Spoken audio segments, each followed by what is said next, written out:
A few years ago, I wanted to learn a new language. And after careful search and consideration, I decided to learn French. Now, I was looking for a good institute, most renowned, most reputed institute to teach me this beautiful language. So I asked around. And someone told me that there is this Paris-based organization called Alliance Francaise. They have centers all over the world. They are the most reputed.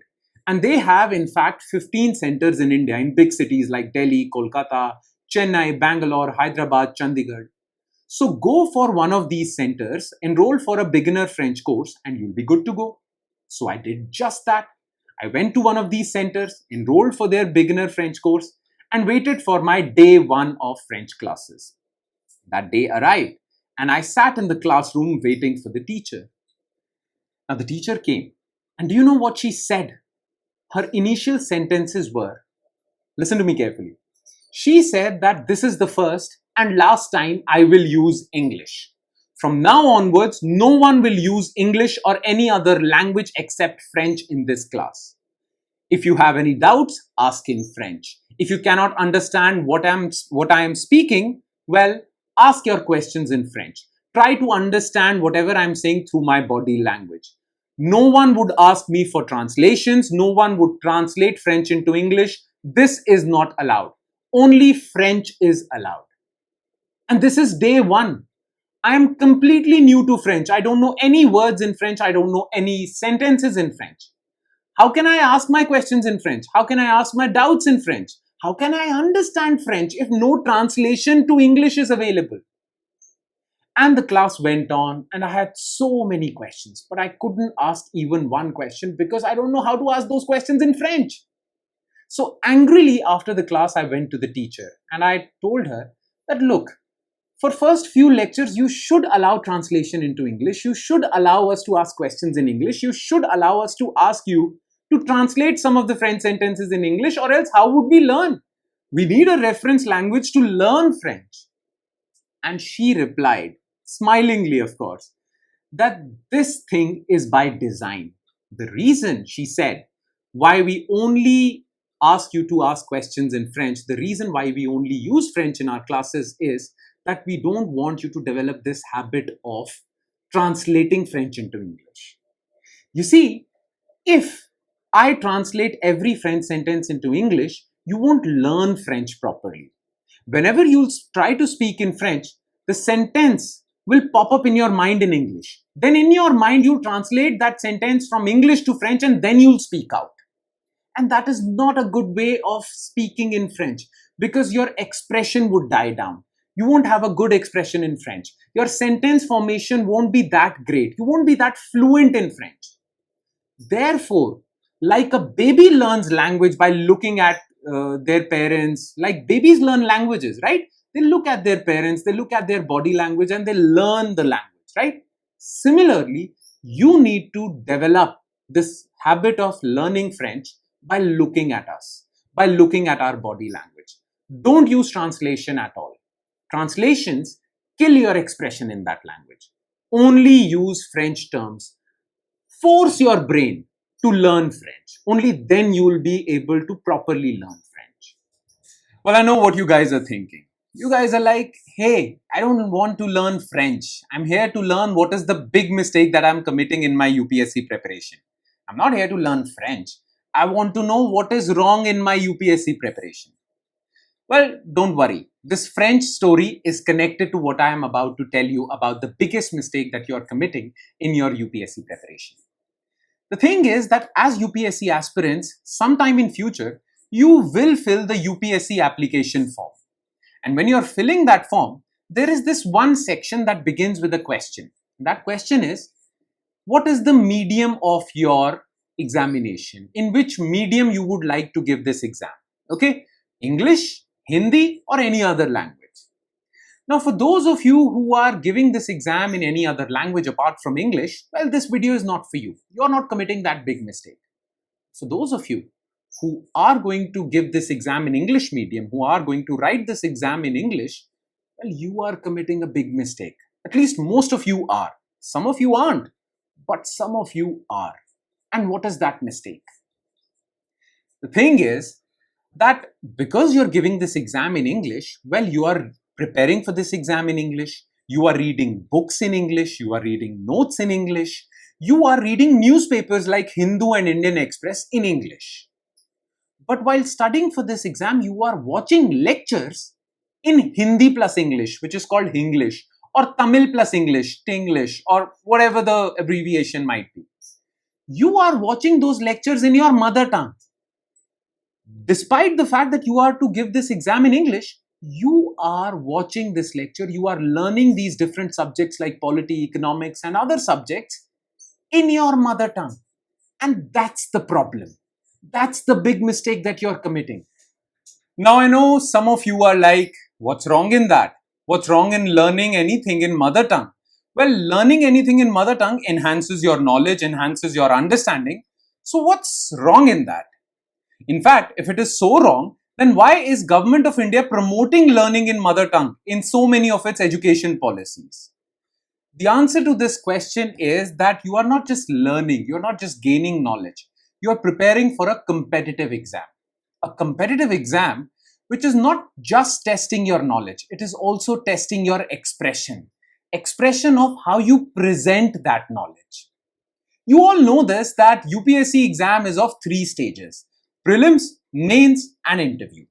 Well, as far as prelims is concerned, yes, you can get away with learning in your mother tongue. Well, you all know that prelims is all about, well, MCQs. You are given 4 options and you have to tick mark the right option. But the problem arises in mains, because mains contains subjective answers, subjective questions. You have to present your knowledge in 150, 250 words. Plus, in your mains examination, there is an essay paper in which you have to express your knowledge in 1000 to 1200 words. So, especially in mains examination, it's not important how much knowledge you have. It's also important that how you present that knowledge.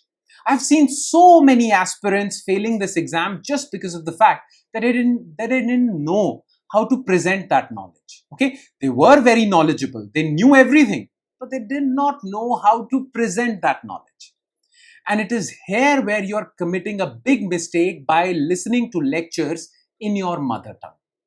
Because what happens is that if you're used to learning in your mother tongue, well, while writing for these mains examination, the answer to these questions would occur to you in your mother tongue. Then you will translate them into English and then you write the answer. The problem with that is that in your mains exam, you are not given that much time. You have very little time. If you are thinking the answer in your mother tongue, then translating it, then writing it, well, it will waste some of your time. And time is of the essence in mains examination. Okay, many people who leave so many questions because of lack of time, well, they fail this exam. Plus, the problem with learning in your mother tongue is that your vocabulary is not enriched. So while writing answers, you are short of good keywords, which enhance your answers, which enhance your essay. So your vocabulary suffers, your time suffers because you think in your mother tongue and then translate it. Plus, because you are directly translating your mother tongue sentences in your mother tongue into English, you commit a lot of grammatical mistakes. There is problem with your sentence formation. There is problem with your paragraph formation. And these problems actually make your attempt a casualty. You fail the exam because of the fact that you cannot think of an answer to a question directly in English. You have so many vocabulary problems, you have so many grammatical problems. And this is the problem.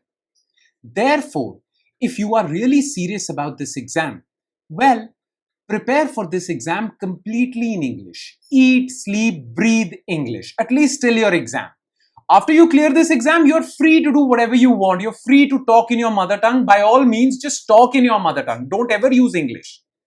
But till your exam, till you crack this exam, eat, sleep, breathe in English.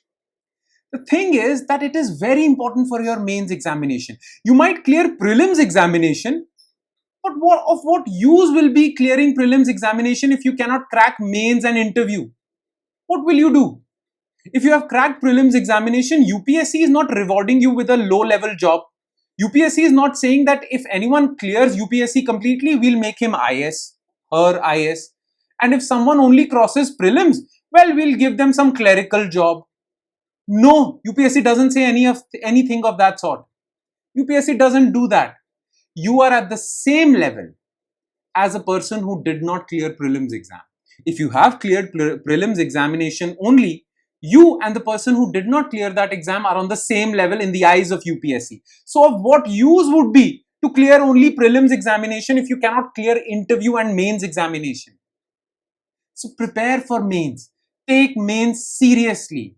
And for that, eat, sleep, breathe in English. If you have filled out the form and if you have written to UPSC that you will appear for this exam in English, well then prepare in English. Watch lectures in English. That would really serve you well. It would improve your speed, improve your vocabulary, improve your answer writing. Make sense? This is very important. So stop watching lectures or stop watching any content in your mother tongue. Yes, you can do that in your free time. That's okay. If you're watching reels or YouTube videos in your free time, that's okay. But if you are studying for your exam and watching videos related to that study material, well, watch the videos that teach you in English, because that would really help you out. Now, how can we at Jumbo IS help you out in this? Well, if you are preparing for UPSC exam in 2026 or 27 or 28, and if you are searching for the right guidance, right preparation, well, we have launched a course called UPSC Gurukul Course. All the lectures in that course would be in English, all the study material would be in English, and that study material would be comprehensive. It would cover all the books, all the important books that you search for, the important book list that you search for on YouTube.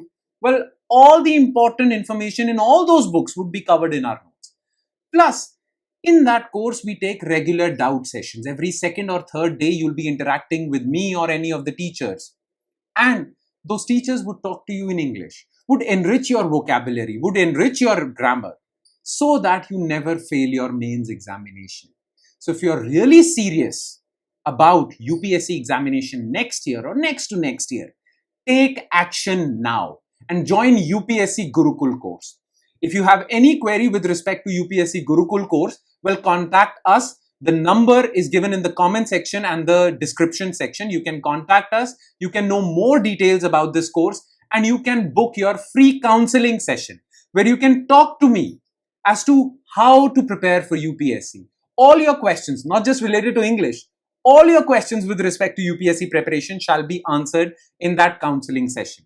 So book your counseling session now. The information is given in the description section or the comment section below. All right then. So I hope you got something out of this video. I hope you understood what I was trying to communicate, okay? The biggest mistake is studying for this exam in your mother tongue if you have filled the form in English, okay? Prepare for this exam wholeheartedly in English. Eat, sleep, breathe English. Only then you would be better placed in your mains examination. And mains examination is important. All right. So see you around. And if you are interested in UPSC Gurukul course, do contact us. Okay.